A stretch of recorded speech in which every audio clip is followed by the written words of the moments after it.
ரஷ்யாவில் மருத்துவம் பயில சிறந்த ஒரு அரிய வாய்ப்பு. வெளிநாடுகளில் மருத்துவம் பயில சிறந்த முறையில் உதவுகிறது ஏஜே ட்ரஸ்ட் கல்வி குழுமம். உலகம் முழுவதும் இஸ்லாமியர்களின் பண்டிகையான பக்ரீத் பண்டிகை கோலாகலமாக இன்று கொண்டாடப்பட்டு வருகிறது. கடலூர் மாவட்டம் மஞ்சங்குப்பம் பகுதியில் பக்ரீத் பண்டிகையை ஒட்டி இஸ்லாமியர்கள் சிறப்பு தொழுகையில் ஈடுபட்டனர். 1000க்கும் மேற்பட்டோர் கலந்து கொண்ட இந்த பண்டிகையில் சிறுவர்கள் முதல் பெரியவர்கள் வரை அனைவரும் ஒருவரைக்கொருவர் கட்டி தழுவி பக்ரீத் வாழ்த்துக்களை பரிமாறிக்கொண்டனர். அந்த தத்துவம்தான் ஒவ்வொரு பெருநாளும் ஒரு பொழுது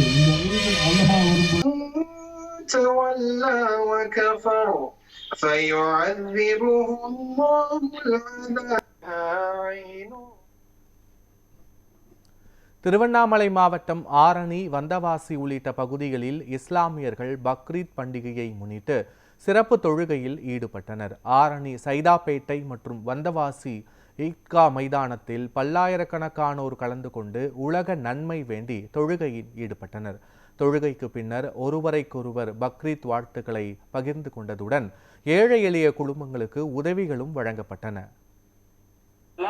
अल्लाह रब्बुल इज्जत के अहकाम पर अमल करने के लिए कितना में सबसे पहले नंबर में हम इसी इबरत को लेकर जाएं.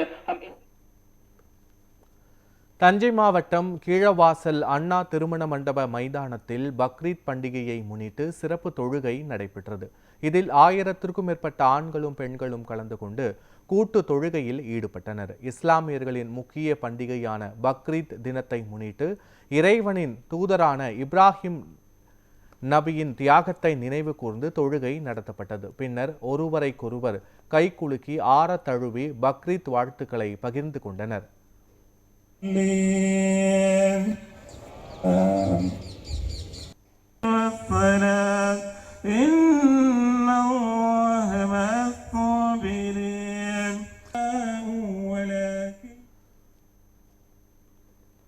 சத்தியமங்கலத்தில் பக்ரீத் பண்டிகையை முன்னிட்டு 2000க்கும் மேற்பட்ட இஸ்லாமியர்கள் ஊர்வலமாக சென்று சிறப்பு தொழுகையில் ஈடுபட்டனர்.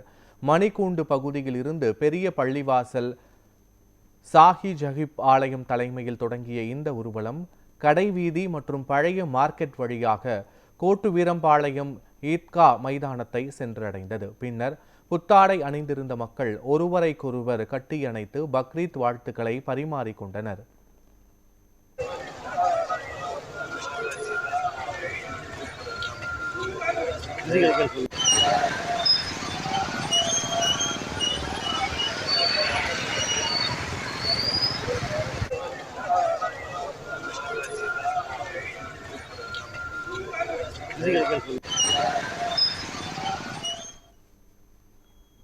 தர்மபுரி மாவட்டம் பெண்ணாகரத்தில் தியாக திருநாளான பக்ரீத் பண்டிகை இன்று சிறப்பாக கொண்டாடப்பட்டது. ஈத்கா மைதானத்தில் நடைபெற்ற இந்த சிறப்பு தொழுகையில் ஆயிரக்கணக்கான இஸ்லாமியர்கள் புத்தாடை அணிந்து பங்கேற்று மத்துவம் மற்றும் இயற்கை வளங்கள் பாதுகாப்பிற்காக இறைவனிடம் துவா செய்தனர். பின்னர் அனைவரும் ஒருவருக்கொருவர் பக்ரீத் வாழ்த்துக்களை பகிர்ந்து கொண்டனர். उस जमाने में जो कुर्बानी करते थे उस वक्त और आज जो हम कुर्बानी करते हैं